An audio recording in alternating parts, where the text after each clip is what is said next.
Good morning. Today we will discuss about next cell organelle, centrosome. It is a very important cell organelle. It is present in animal cell only, except mammalian RBC, but is absent in prokaryotes. ये animal cell में पाया जाता है और mammalian RBC में और prokaryotes के अंदर ये एब्सेंट रहता है. It is located near the nucleus. ये न्यूक्लियस के पास पाया जाता है.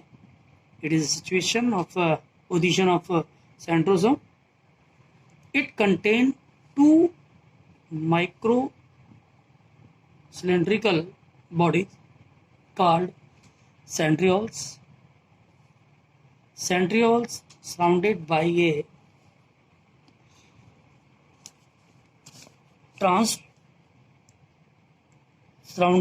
transparent cytoplasmic area called centrosphere. यानी कि जो सेंट्रोसोम होता है इसके चारों तरफ साइटोप्लाज्मिक जो पार्ट होता है उसे हम क्या बोलते हैं, सेंट्रोस्फीयर. फंक्शन की हम बात करें, it involve in spindle fibre and it is also known as asters formation during cell division. Cell division के समय स्पेंडल फाइबर को बनाने का काम करता है centrosome. So help in movement of chromosomes in the daughter cell.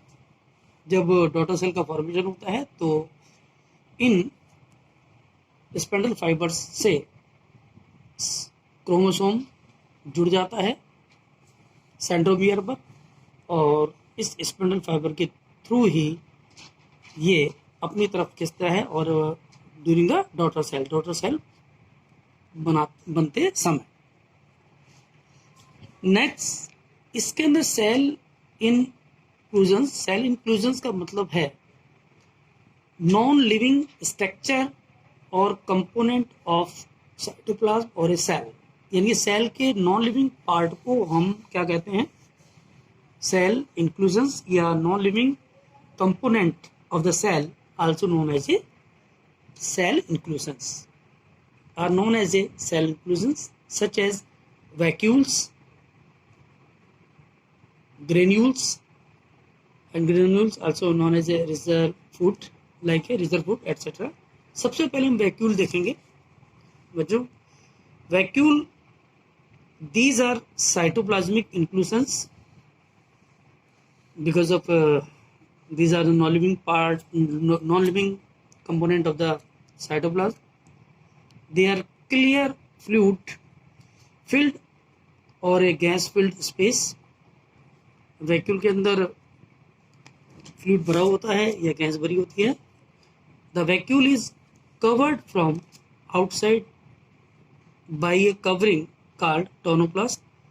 Vacuole के चारों तरफ एक कवरिंग होती है, उसे हम कहते हैं tonoplast. Inside the vacuole liquid present called cell sap. Vacuole के अंदर जो लिक्विड भरा हुआ होता है उसे हम सिंपली कहते हैं cell sap. Cell sap exert a pressure on cell towards outside. Cell sap जो होता है सेल के बाहर की तरफ, अंदर से बाहर की तरफ एक प्रेशर क्रिएट करता है या प्रेशर लगाता है. It is known as a turgor pressure और turgor pressure. So vacuole act as a storage sac of water. तो वैक्यूल का मेनली काम क्या है कि वाटर को स्टोरेज करना, मिनरल को स्टोरेज करना और टॉक्सिक सब्सटेंस को स्टोरेज करना etcetera. Vacuole are smaller in size and less in number as compare to plant. I mean to say in animal cell number of vacuole less and small in size in comparison to plant cell. Plant cell की अपेक्षा animal cell में छोटी तो क्या मिलती हैं, vacuoles मिलती हैं और नंबर में भी ज़्यादा होती हैं. नेक्स्ट सेल इंक्लूजन्स का आता है रिजर्व फूड या granules. It is present either in the form of grains. जितने भी ग्रेन्स हैं, जैसे स्टार्च है, आलू में स्टार्च के पार्टिकल मिलते हैं सेल के अंदर. Starch grain of potato, tuber cell. Granule example glycogen in liver cell and muscle cells. Droplet oil droplet in fat cell. Fat cell के अंदर जो ड्रॉपलेट मिलती है फैट्स की या ऑयल की, वो सब क्या कहलाते हैं? रिजर्व फूड कहलाते हैं. तो रिजर्व सेल इन्फ्यूजन में दो ही ये चीजें आती हैं, एक तो वैक्यूल और रिजर्व फूड. बच्चों यहाँ पर एक हमने बहुत सिंपल सा एक एनिमल सेल का डायग्राम बनाया है. It is a structure of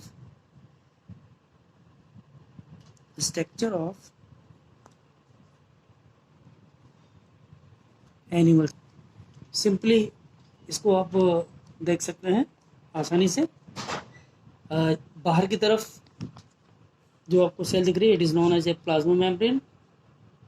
plasma membrane और न्यूक्लियस के बीच में ये आप एक स्फेरिकल डेंस पार्ट दिख रहा है सेंटर में, it is known as a nucleus. इसके बीच में जो ब्लू करके डॉटेड से हमने दिखाए हुए हैं, it is known as a cytoplasm. Cytoplasm और न्यूक्लियस के बीच में या आउटर न्यूक्लियर मेम्ब्रेन के बीच में कुछ सेल ऑर्गेनल्स दिखाई दे रहे हैं आपको, like a Golgi apparatus, vacuole, lysosomes, mitochondria, centrioles. Is it clear?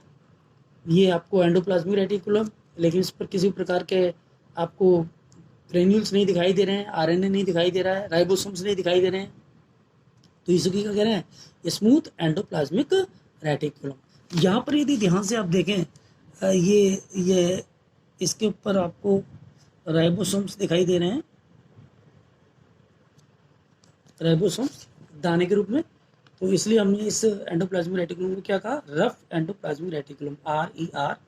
और इसको हमने क्या कहा? SER. ठीक है. और न्यूक्लियस के अंदर, न्यूक्लियस की अगर हम बात करें तो न्यूक्लियस डबल मेम्ब्रेन स्ट्रक्चर है. आउटर न्यूक्लियर मेम्ब्रेन, इसके नीचे इनर न्यूक्लियर मेम्ब्रेन. और यहाँ पर ये आपको दिखाया हुआ है, इसके अंदर छोटे छोटे पोर होते हैं and known as a nuclear pore. It is known as a nuclear pore. ठीक है. जहाँ से जेनेटिक मटेरियल और अदर्स मटेरियल आ जा सकते हैं. ये कहलाता है न्यूक्लियोलस. ये जो आपने देख रहे हो एक डेंस पार्ट है न्यूक्लियोलस. ठीक है. और इसमें थ्रेड लाइक स्ट्रक्चर से नेट बना हुआ है, it is known as a chromatin net. और इसके अंदर जो लिक्विड भरा हुआ है न्यूक्लियस के अंदर, it is known as a nucleoplasm. मैंने आपको बताया था कि साइटोप्लाज्म प्लस न्यूक्लियोप्लाज्म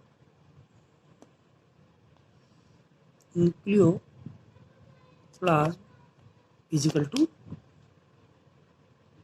प्रोटोप्लाज्म. ठीक है. तो यहाँ पर न्यूक्लियस के अंदर न्यूक्लियोप्लाज्म है और न्यूक्लियस और प्लाज्मा मेम्ब्रेन के बीच में जो लिक्विड भरा हुआ है उसे हमने क्या कहा? साइटोप्लाज्म. ठीक है. एक इम्पॉर्टेंट इसके अंदर जो टॉपिक बचा है वो ये है कि difference between plant cell and animal cell.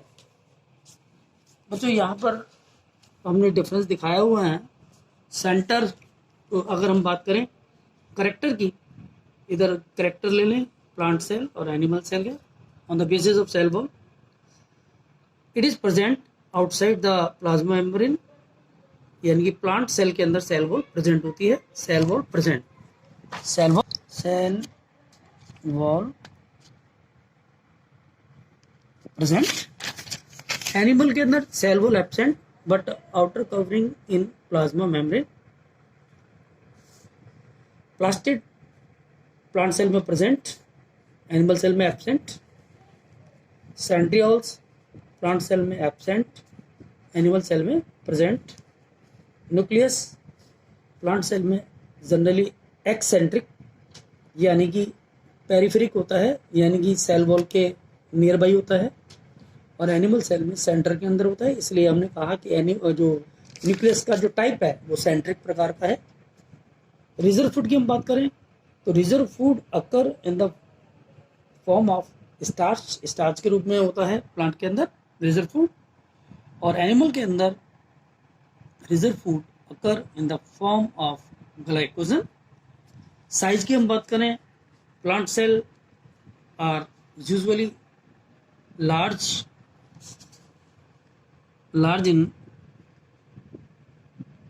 large in size comparatively। अगर एनिमल सेल की बात करें तो स्मॉलर इन साइज। माइटोकॉन्ड्रिया के आधार पर हम कह सकते हैं कि प्लांट सेल में लेस इन नंबर, इसमें more in number, animal cell में ज़्यादा मिलते हैं। गोल्जी एपिटस के संदर्भ में in plant cell many and scattered होते हैं, और प्लांट सेल के अंदर पाए जाने वाले गोल्जी एपिटस को हम क्या कहते हैं, डिक्टियोसोम। क्या कहते हैं, डिक्टियोसोम। और इसमें सिंगल और नियर द न्यूक्लियस, सिंगल मिलता है और न्यूक्लियस के आसपास मिलता है। वैक्यूल की बात करें, प्लांट सेल के अंदर सिंगल और लार्ज सेंट्रल वैक्यूल मिलती है, ठीक है। और इसी के वजह से ही न्यूक्लियस कैसा हो जाता है, एक्सेंट्रिक हो जाता है। और एनिमल सेल के अंदर मैनी स्मॉल साइज वैक्यूल मिलती है। Okay, please note down. आज का जो मटेरियल है उससे नोट कर लो बच्चों। सेंट्रोसोम, उसके फंक्शन, सेल इंक्लूजन, इसके अंदर नंबर 1 था वैक्यूल,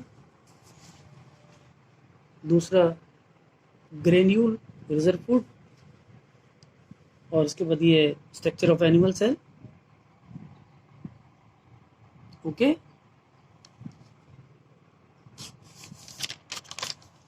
और यहाँ पे difference between plant cell and animal cell, ये बहुत ही इंपॉर्टेंट टॉपिक है, इसमें जनरली पूछ लिया जाता है क्वेश्चन। और अब हम कुछ होमवर्क में क्वेश्चंस दे रहे हैं।